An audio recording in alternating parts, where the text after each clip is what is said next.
Kramer! Good morning, you guys. Welcome to Saturday of Planet Comicon 2017. Are you guys ready for a good day? You're like, kind of, we're still waking up, but we're kind of ready. Let's try it again. Are you guys ready for a good day? That's more like it, because we're going to kick off with two amazing actors from one of my favorite shows. Anybody out here like Rain? Please welcome the two stars of the show, Rachel Scarsden. Come on, Rachel. And Adelaide Kane.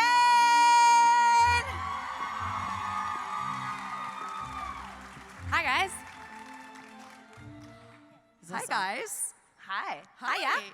Adelaide, is this your first U.S. convention? This is my first independent US con that I'm not traveling with Rain. So yeah. What do you think? Oh, it's been fun, hasn't it?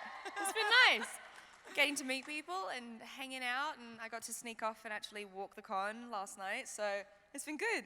Did you walk the con as yourself, or did you put a little mask on, or, you know? No, I walked as myself. I actually had a costume just arrive today that I may wander around in tomorrow for a little bit.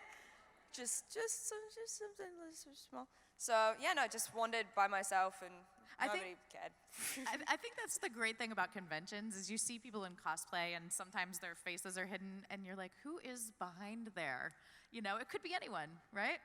Like the dinosaur girl yesterday. She here, she was so awesome. The She was in T-Rex? this, the T-Rex, yeah, and it was like a blow-up T-Rex, but there was no hole for breathing.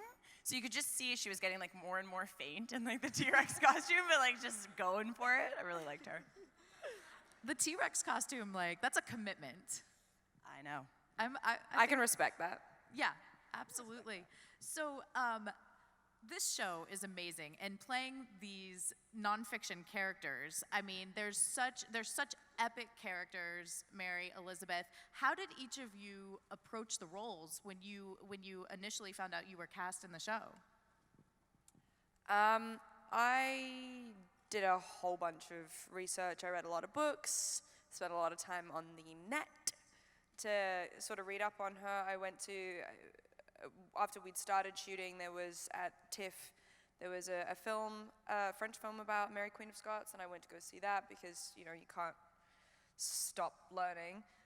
She has such a crazy story, and she was so interesting, and there was like a lot of information out there about her, so I just did the reading, and she was fascinating. I also read a lot of books, and I was super excited about it, and I remember posting this photo on Instagram about all these books that I was reading, and Lori, our creator, called me, and she's like, you know, it's really great that you're doing all that research, but we're not really going to follow history that much, so you should stop reading any of those books. You're like, wait, what? Anyway, but it was different for me because I came on to an already pre-established show, and so I had the opportunity to literally binge watch 42 episodes. Like, my friends would call me, and because I got the part, and then it was 2 weeks until we started filming, or 3 weeks, and my friends would call me, and I'd be like, hi, I can't talk, I'm watching Rain, bye, and like, just watch all these episodes. And so I got to see what the tone was and what everyone else was doing, and sort of fit into that. So I think it was probably easier for me. And although it's not completely based on history, I mean, it is a stylized, you know, imagined, but there still are touchstones that are... Oh, absolutely. Yeah. Like, Yeah, the bones of it are reasonably accurate. except in the end, I don't kill her. We just end up getting a little cottage together and hanging and just out. living happily ever after. Yeah, they both just disappear and end up in the south of France just chilling. And of course, this is the final season right now. A couple interesting things to talk about there. When you guys were filming, I understand that there was a season finale and a series finale that were written, and tell me what it was like to learn which you were going to shoot, and did you have a chance to read the other script at all? There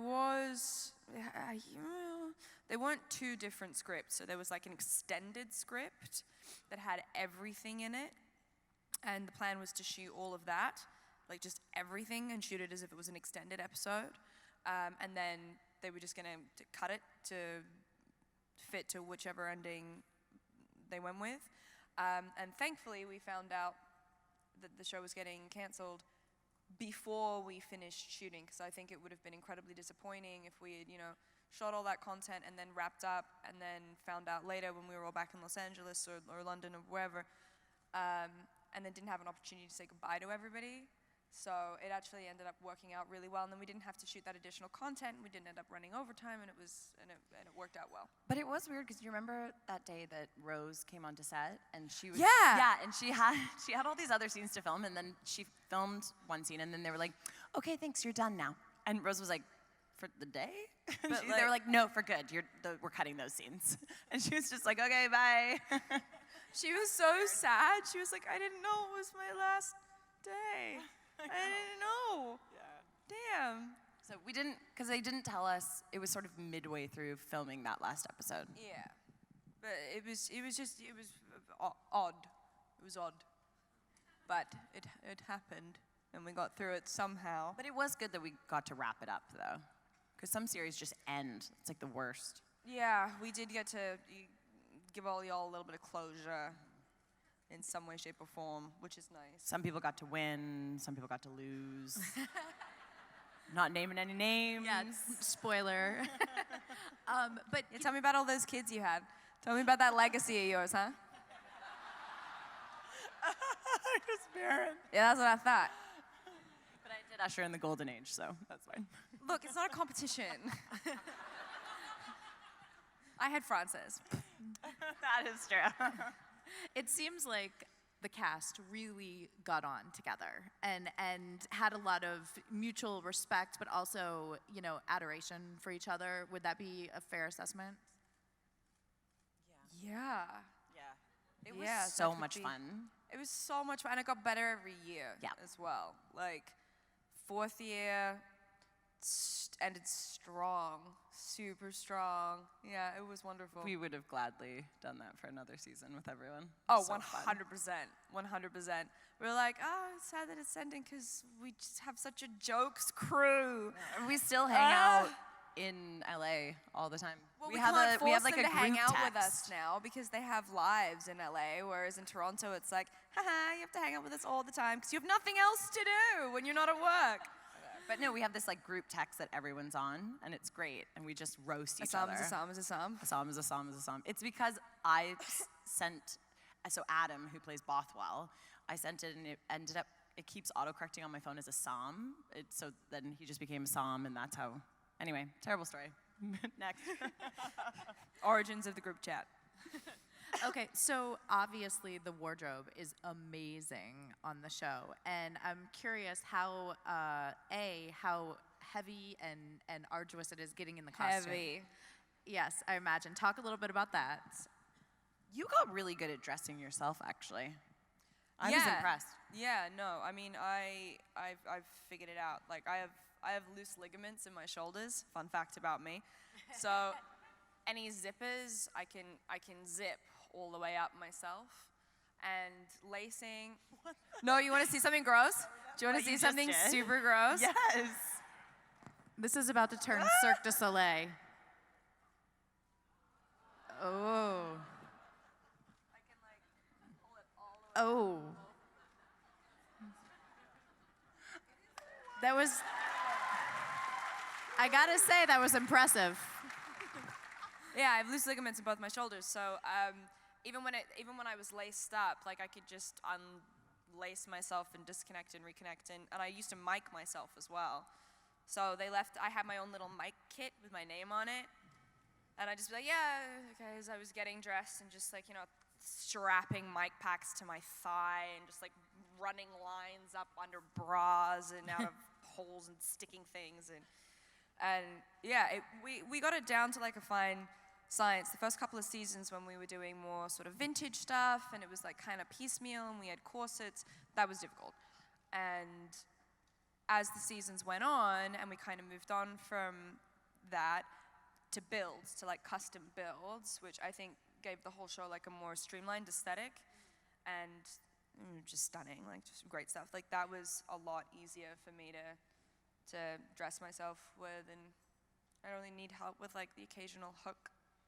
And how much did putting on the wardrobe influence like your portrayal, or as an actress, like putting that on, did that help you get into the mindset of Mary and Elizabeth? Yeah, 100%. It changes your posture, it changes the way you walk, it reduces your mobility, so you can only move your arms in like a certain way. Made you very selective about choosing to play with props because can't reach anything. Yeah, you'd go to give someone a hug and you'd be like, nope, no. But it's interesting because I very much felt like, and I think you did too, when you put that costume on, you became a different person. But do you remember when we went out to that Snakes and Lattes place? And so we were with Johnny Caltz, who plays Lath, and maybe Torrance, who played Bash. And we're sitting at the table, and these girls come up. And I have a wig, so I don't really expect people to recognize me. But Addie, like, looks like Addie.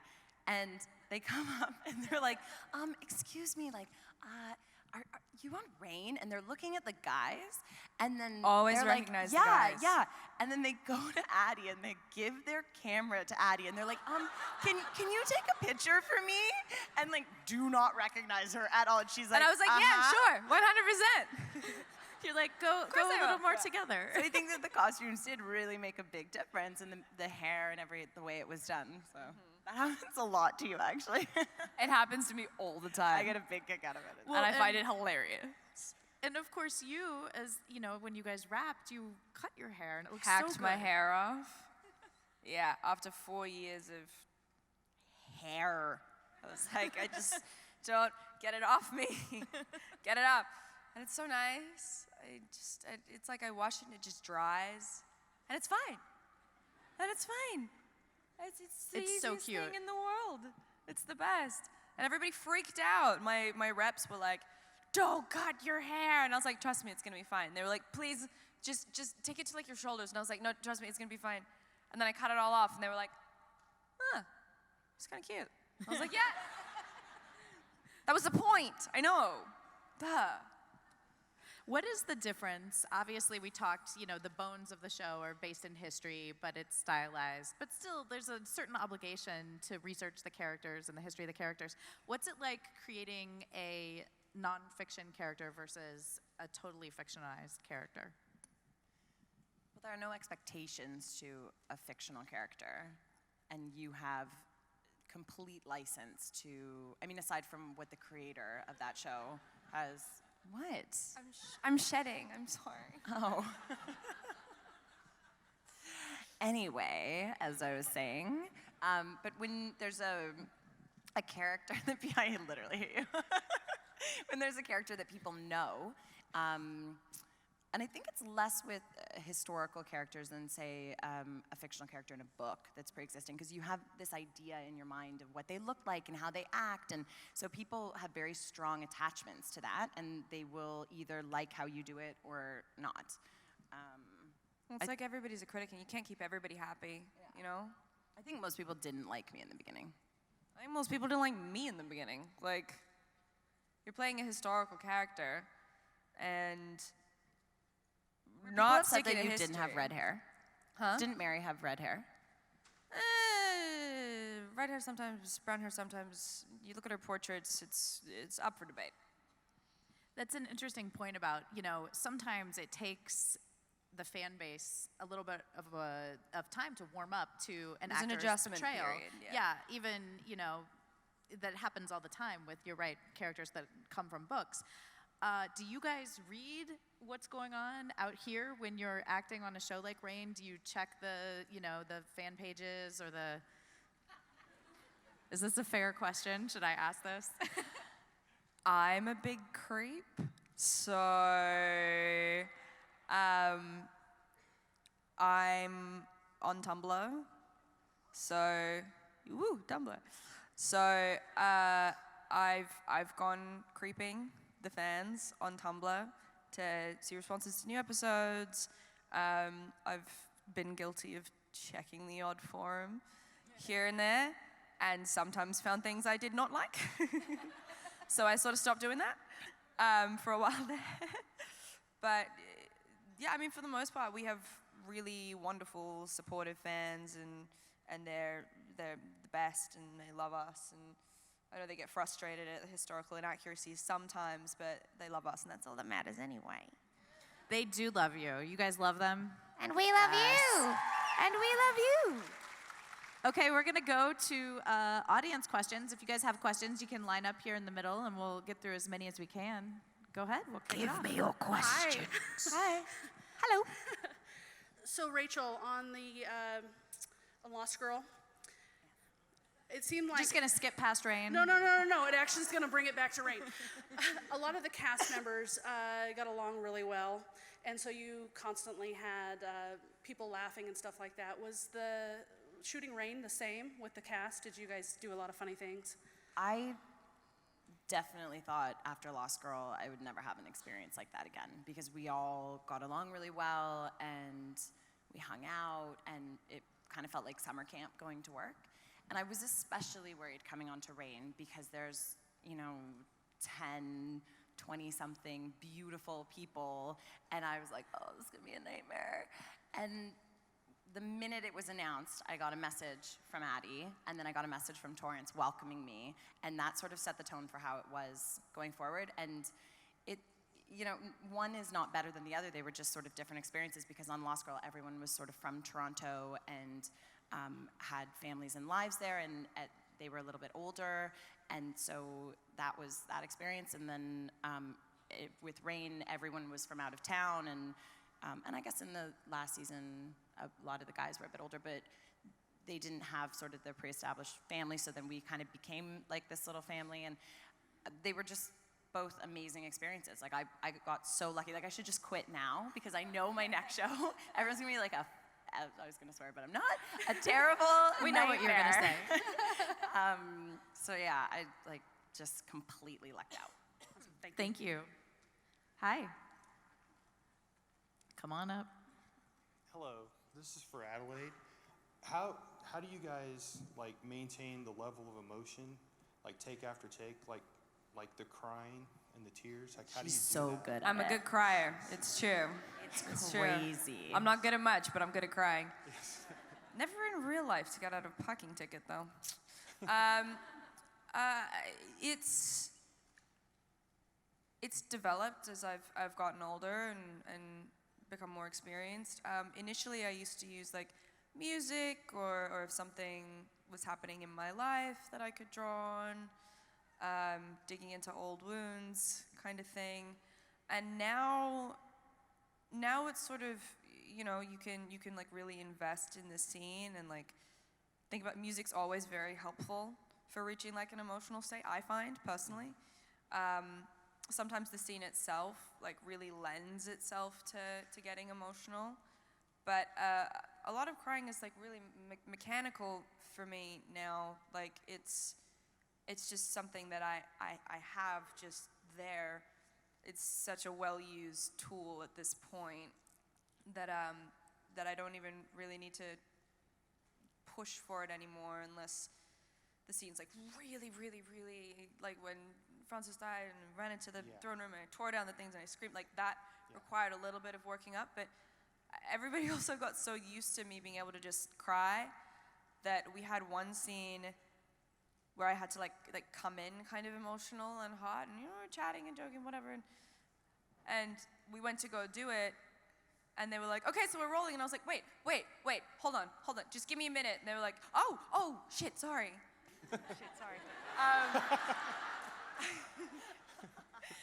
They were like, It wasn't me. It was never going to be you. It was always going to be me.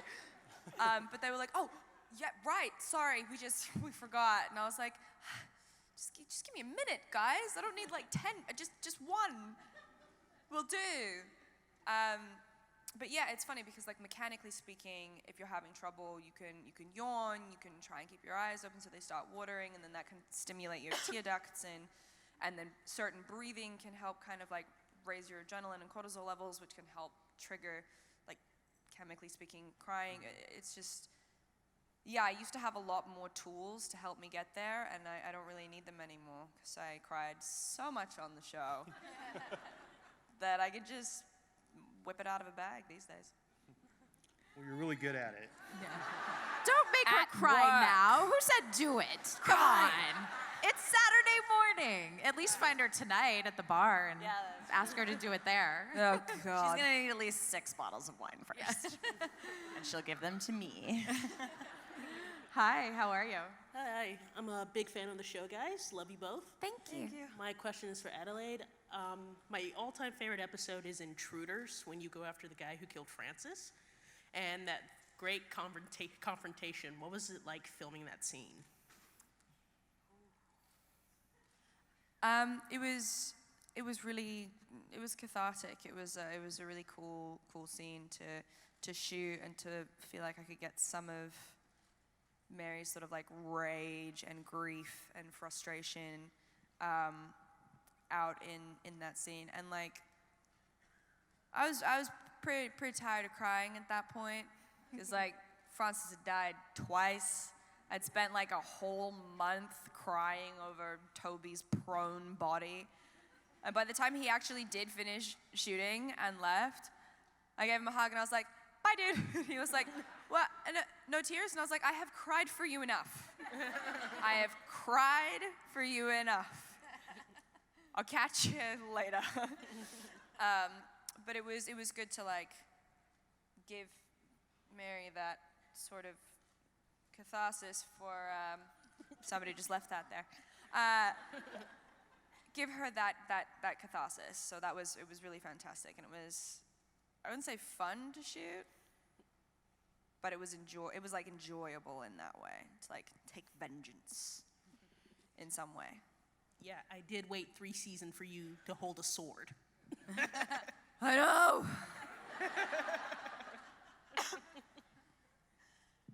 Thank you. Hi. Your sword's pretty rad, by the way. What was your favorite episodes to film? Favorite episodes to film? There's an episode in this current season where Ben's character and I go out on a little weekend away, and we have a little, like, he's chasing me and I'm like throwing stuff at him, and there were all these smoked fish, like real live smoked fish, because we're in like this little fishing village, and the director was like, oh, it'd be really fun if you just like threw some fish at him or like whatever. And I was like, what? And he's like, yeah, like this net here. So I got to just chuck smelly fish at Ben all day and like try and just like get him right in the face, and that was really fun. And there was a point where he came up to me and he was like, you're actually getting paid to do this, like F you. Did you ever get him in the face? No, I got him close, but there was so much pressure, like, it's like, this is my moment, and I choked. I'm trying. Thank you, that was a great question. Thank you. Hi. Hi. I was wondering who was the biggest prankster on set, and what was the worst prank that either one of you two did or someone did to you guys? I'm not much of a prankster because I always get super nervous that I'm going to upset someone or hurt their feelings, or like I get too nervous about it, so I'm not. Pranks are love. Pranks are love. She's the prankster, and you've done some good ones. I've done some messed up shiz, I'll tell you that right now. I mean, tell them about the prank you played on Toby. Yeah, Toby was the worst. Actually, he's still like mad about it. He's still mad about it. Yeah, we saw him in Paris, and somehow it came up, and he was like, "Yeah, that wasn't funny. That was really gross." But so I got burnt with a hair curler in the hair and makeup trailer, and actually, I think I still have the scar somewhere. Oh yeah, it's right there. That's the scar. Okay. So I got this like sick scab on my arm, and it really grossed Toby out. Like, he was so grossed out by it, which of course only fueled my fire of an idea. So Rose and I were like, we took pictures of the scab, and then we blew them up, like, into these big poster like scab photos, and then taped them all over his trailer. So when he came into his trailer, they were just like everywhere. And then when the scab fell off, we put it in a little jar. Oh my God. And we got the ADs to be like, Toby, there's a delivery for you. And they gave him this, I don't know how I got them to do this. They gave him this jar of my scab. Anyway, at this point, he was just like so annoyed. So yeah, that was probably, but we like loved it. Honestly, Rose and I were like in his trailer, like taking selfies with like the scab photos and stuff. It's just, he was so easy to rile up, you know? Like, so unamused. So unamused, but secretly loved it, whatever. It's so nice that you can have that other side when you're filming, you know, a lot of heavy scenes and such like, you know, such a sometimes dark and You have heavy. to. Yeah, it's essential. Fish to face, scab. Thank you, There you Rachel. go. Watch out, I'm coming for you next. Thank you. Hi. Hi. So, okay, Adelaide, I heard you are a descendant of Mary Queen of Scots. Is that true? I thought it was. I was wrong. Oh. So there are two houses of Stuart. There's Royal Stuart, which is Mary Stuart, and then there's Stuart Butte. And I am Stuart Butte, apparently. Now, that's not to say that the two aren't unrelated. They are, but very, very distantly. You should go on that show, Who Do You Think You Are? You know, where they find your lineage? God, that would be helpful. I have no idea who I am most days. So my family, on my mother's side, I don't actually know where we're from on my dad's side. I did the 23andMe genetic testing thing, which I'm super excited about. But we are Stuart Butte, which is a branch of the Royal House of Stuart. So, like, there's a connection, just not as much of a connection as I thought there was, especially considering apparently we're illegitimate. So somebody knocked up a maid, and we are Stuart Butte, like, for an illegitimate line of the Royal House of Stuart. Okay, So, thank you. yeah. Thank you. That's a great question. You know, you could have kept up with no one really would have known. I mean, it's now my favorite thing to say I got the job because I lied and said that I was a descendant of Mary Queen of Scots, but I didn't lie because at the time I thought it was true. Right. Hi. Hi, Rach. Hi, Eddie. I'm actually a huge fan of yours. You were supposed to be in Brazil now, Eddie, so I came all my way here. What? You came all the way from Brazil? Yeah, I came from Brazil. Thank you. Oh my God. Yeah, I was really bummed that it got cancelled, but if it hadn't gotten cancelled, I wouldn't be wasn't. here. Because you're here. Yeah, with because me. you weren't coming to Brazil. So you were like, oh, sweet, you can come to Kansas City with me instead. And I was like, yeah, okay. Go. So, Eddie, how do you see yourself and your trajectory, because you came from Australia to USA to film and everything, how do you see yourself and your trajectory in the beginning? And my trajectory? Yeah, now that you arrived where you arrived. Now that you're here, what are your plans? Are you going to stay or? Oh, yeah, no, I've moved to the States. I'm here. I have a cat now. I'm not going anywhere. And by here, she means Kansas City, right? Yeah. It's raining too much, guys. You've put me off. I'm leaving. Yeah, no, I moved to Los Angeles when I was 19. Much too young. And then, you know, I booked rain. I moved to Toronto, but I don't ultimately know where I want to like live for the rest of my life. Like, I love New York. LA is, of course, an important city for work. I love Europe. Still fucking love Every week, Addie comes to me and she's like, look, I found this house in the south of France and I'm buying it. And then I'm like, okay, cool, yeah. And then she's like, I don't and say now that. I'm I say, buying look, this I one found in Big Bear. I say, look, I found this cabin. Let's buy it. I say, look, I found this chateau. Let's buy it.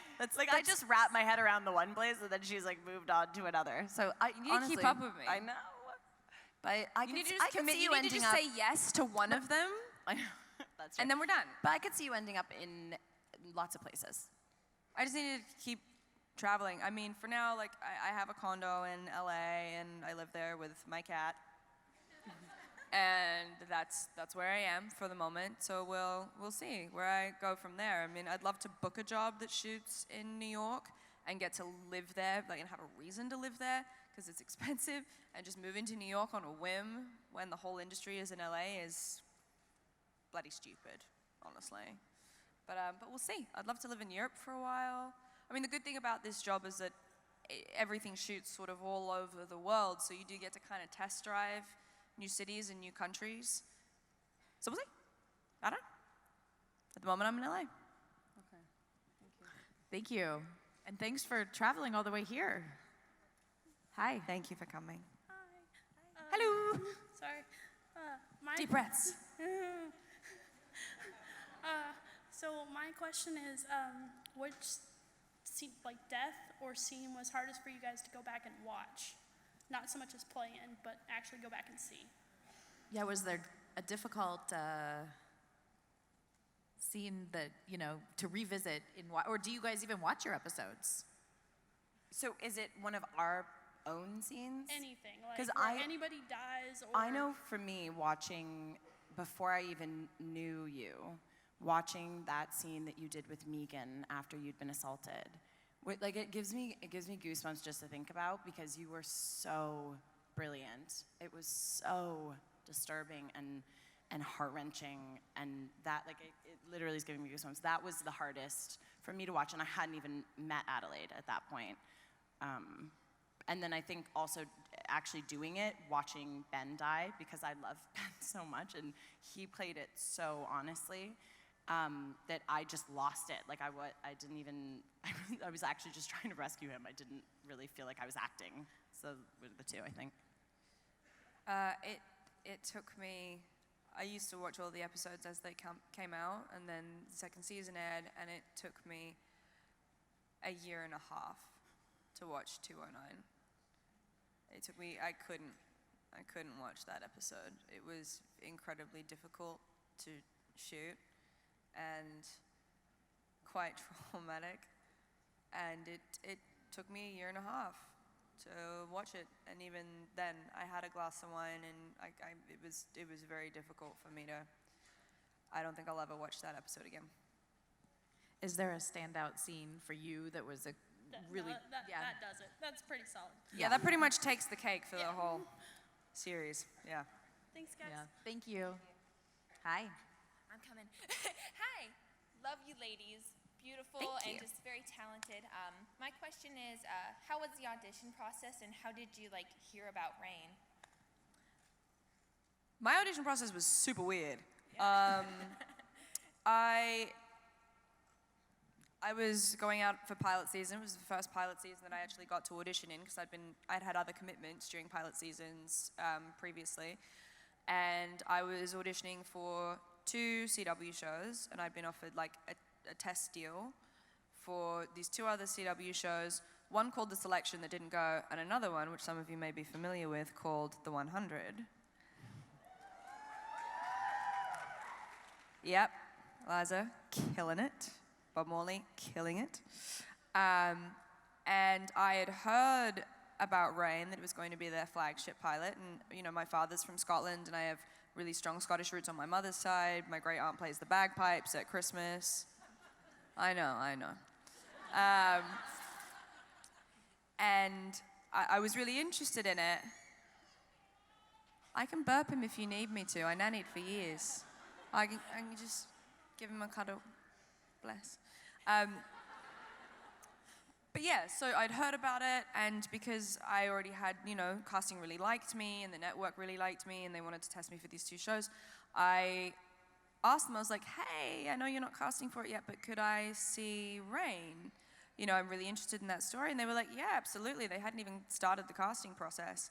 And I read it, and I was like, well, I'm really interested, and there are a couple of other projects that were interested in me as well, so we kind of leveraged that to put a bit of pressure on CW and be like, well, if you want to see me, you got to see me now, otherwise I'm going to be booked on another show. And they were like, okay, we don't have a formal casting process yet, so pick a couple scenes from the pilot, come into CW, you can tape them with our head of casting, and I did a little video for the producers, so I taped 2 different scenes in 3 different accents, Australian, English, and Scottish, and did a bit of an about me situation, and then they offered me the job. They didn't even audition anybody else. And then they cast the rest of the cast after that. That's not normal. That's not normal. The chose right. Yeah, that's very unusual, and I was incredibly fortunate. And yeah, best 4 years of my career. That's a crazy story. Yeah, I it love was that, wild. though. It was like... I mean, obviously you were born to play her, It was meant to be. It was meant to be. Rachel, what was your experience like? How was your casting process? I actually wanted another pilot. And this always happens to me. I always want the the booby job. Like, I'm like, oh, this will be great. And then something else will come in. This happened with Lost Girl. And I was kind of like, okay, yeah. And then it ends up being the best experience ever. And so I wanted this other pilot, and my agents were like, well, there's this show, Rain, which I'd kind of heard of, but it was already a pre-existing show. But my agent was like, you should go in and audition, because if that goes somewhere, we can use that as leverage to force these guys to make a decision faster. So I was like, okay, sweet. So I went in, and my accent was so bad. And like, I don't think that I did a very good audition, but I think this happens sometimes where you are just what a creator envisions for a character. And Lori, they were like, that's it, the part is yours. And Thank God. and, oh, I love you. And so my agents came back to me and said, they would really like you for this. And same thing, like normally you have to test for something, and it wasn't like that. I just made this tape. And I said yes, and yeah, thank goodness I said yes, because it changed my life in so many ways, and all for the better, really. Well, I'm happy for Thank you you. guys. Thank you. Thank you. And how did you master the accent then? Well, it helped because a lot of people on the show were English. Our AD was English. Super helpful. Yeah, so they're just always speaking in that accent, and you kind of pick it up. But in the beginning, I remember Megan Follow saying to me, that's the most challenging part of it, because you're remembering your lines, but you're remembering them in a different accent, and it's hard not to change your voice or your mannerisms to be fake, or what you think that accent should be, quite put on, and to keep it real and authentic. And so for the first, I'd say 6 episodes, it was really hard. It was a challenge. And then also to kind of step out of Tamsin from Lost Girl, who was so different, because they were so close together. But then it just kind of became effortless. And actually sometimes now, like I got in this fight with my brother, and we're fighting, and then all of a sudden he's like, whoa. He's like, you just went full English. And I was like, what? And he's like, you just have an English accent. He's like, you just get mad at English now? Like, and I do notice, like, I'll have inflections of English. I mean, your accent, Toby and I used to just, like, love it. He would, like, voice note me Addie's accent and be like, listen to this. And it would go. When did he do this? Do you still have? I didn't know this. Because you'd go, like, American, English, Australian, now we're back down. And Ben, My who's accent's also really Australian, fluid, would guys. love, like, he would go and put his accent on, like, full Crocodile Dundee, because he's like, the more Australian I am, the more Australian Addie gets. We got into trouble for it. Like, I got into trouble. It's the first time I've ever received accent notes on set. Our script supervisor just sort of sidled up to me, and she was like, Adelaide? I was like, yeah. She's like, you're starting to sound Australian. And I just whipped around to look at Ben, and he was like, and she was like, yeah, just watch out for that. And I was like, motherfucker. My natural accent's all over the place. Like, if I talk to my mom, I sound really Australian. If I think about it, I sound Australian. If I'm talking to Brits, I sound British. If I'm talking to Americans, I sound American. I don't have a lot of control over it. It just after so many years in the States, just kind of jumps around. And then when I get drunk, I sound Australian, and then eventually Scottish like my father. So obviously everybody here is a fan of the show. What are you? Yeah. What are you guys watching? What do you enjoy? That's either television, film. What are you reading? Like, give us a little insight into your tastes. The Walking Dead. All day, every day. I'm so obsessed with that show. I say it at every con. I'm just like, I would be like a zombie in the background, and I just hope one day someone hears me, and they'll be like, oh, we'll put her as a zombie in the background. That is my favorite. Addie likes anything that's like what I don't like. She likes like anything that's animated or anything that like where people break out into song, and she like bribes me with Chinese food to watch it with her. I fell asleep. I did like it. I liked it. Halfway through Coraline, she ate herself into a Chinese food coma. and yours. I didn't force you to do that. I know, but it's there, and you're like, not eating it, and I'm like, how? It was really good.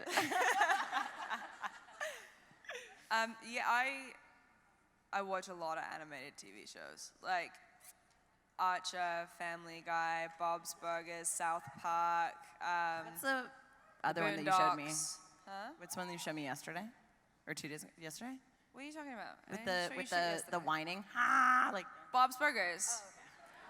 Tina Belcher from Bob's Burgers, who I will be dressing up as tomorrow at some point. Cosplay! Yeah, I watch anime. I mean, the TV shows I watch, like I really loved Community and Scrubs. I like funny kind of sitcom-y shows. What am I watching at the moment? I'm watching something. I don't know. But like movies, I like musicals and like sci-fi. Like The Fifth Element is my favorite movie. And Lila Dallas Multipass. And I love the Star Wars films and yeah, right? And like, you know, Lord of the Rings, like super kind of nerdy. I can totally see you cosplaying with a multi-pass. Like, Yeah, I couldn't find the costume in time. I literally Amazoned this Tina Belcher costume like the night before last. we were looking for costumes. I wanted to be Chewbacca or Worf. And now you're not gonna dress up. I feel like I ordered this costume and nobody else is gonna dress up and it's just gonna be me. It is hard to like an find a asshole. Chewbacca costume. There's like a Chewbacca like jacket out there somewhere. There is actually a Chewbacca out there, and I've been thinking about like finding him and like tackling him and taking his costume. Just do like a run by costume steal. Does Do that it. happen? I do it. Costume mugging. It's gonna be in the newspaper tomorrow. Girl steals Chewbacca costume. Still on the run. The thing is now, when you guys see a Chewbacca, you're not going to know if it's Rachel or someone else. I was so. even practicing the voice and everything. Demonstrate for us, please. Not bad.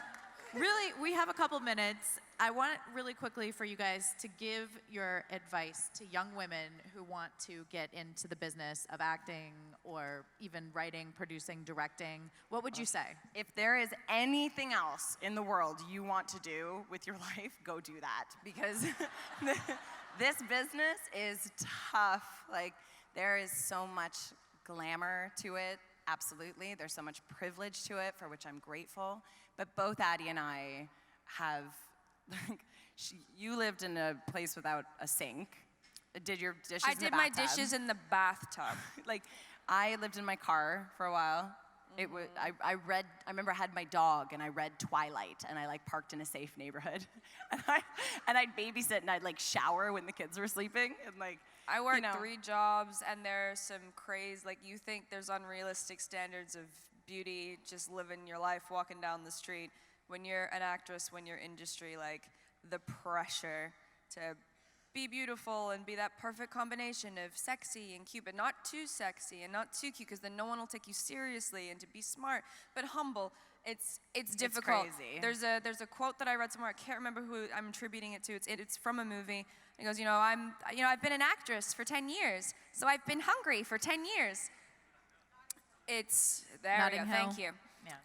It's kind of true. There's a lot of pressure. There's a lot of impetus put on physical appearance that I think is ultimately needless, because if you're talented, you should just get the damn job. You should just get the damn job, and it shouldn't matter, what ethnicity you are, or how old, or how young, or how big, or how small, or tall, or short.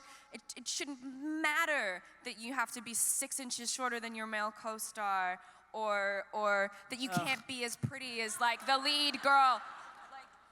It's insane to me. It's insane to me. And if I had known how difficult it would be to get here at 16, I probably would be a psychologist in Australia. I have no But regrets. Having said that, like, there is nothing else I think that you could. There's would nothing wanna else, do, and no. or me, and if it is really what you want to do, if it is the only thing that like you live and breathe for, then never let anyone tell you that you can't do it, because I honestly think a lot of this business is just having that headstrong determination and that belief in yourself, because if you believe in yourself, other people will, and just never giving up. And Absolutely. I really do believe You need that. to have an iron will. And it's hard, but for me personally, even with not being able to eat ice cream all the time and having to take care of my skin and work out or whatever, there is nothing I would rather do. There is nothing I would rather be doing. Absolutely. And I mean, I think that with this next generation, more of those external things can be stripped away. It's changing. Thankfully, it is changing, and it makes me incredibly happy to see people getting credit for their ability. And for that alone, that is fantastic. And the tide is turning, and that's wonderful, and makes me very, very happy that people are booking jobs and getting recognition on merit. That's fantastic, guys. It's fantastic. But the last thing I'll say is that I think it's really important for women to support other women because 100%. Yeah, because 100%. we're guilty of, I think, sometimes we put it on men, like, oh, well, it's a male-driven industry, and men want us to look a certain way, and I don't actually think that's true. It's a boys' club, but a lot of women contribute. And yeah, it's like, and women are the worst judges of other women, and so I think that is number one. It's love and huge. accept being there for each other and not being competitive and celebrating each other's successes is so important. Yeah, babe. Yeah, high five. And in that, Okay, I have one request. Yes. Yes. So yesterday was Steph's birthday, like my best friend's birthday, and I totally forgot because I was here. So I was wondering if you guys would help me sing happy birthday to her in like one of my like crawling on the floor back and like making it better. Would you do that with me? Let's make a video, guys. So I'm gonna make a video if that's okay. Okay. Hop up here so you can get everyone. And I would turn it this way and pan back and forth. Yes. So here, maybe you can record I can do it. Thanks so much, guys. This will mean the really the best. world to her. Thank you have you. no idea. Okay, She's a is it joke, recording? stupid. Hold on. Well, okay, now it's recording. Steph, I'm so sorry I forgot your birthday. I'm such a dick. But I enlisted all of my friends to sing you happy birthday. Woo! Happy birthday to you. Happy birthday to you. Happy birthday, dear Steph. Happy birthday to you. Happy birthday! Happy birthday. Thank you. Thank you guys so much. And on that note, one more big round of applause for Rachel and Addie. Thank you for having us. Okay, here.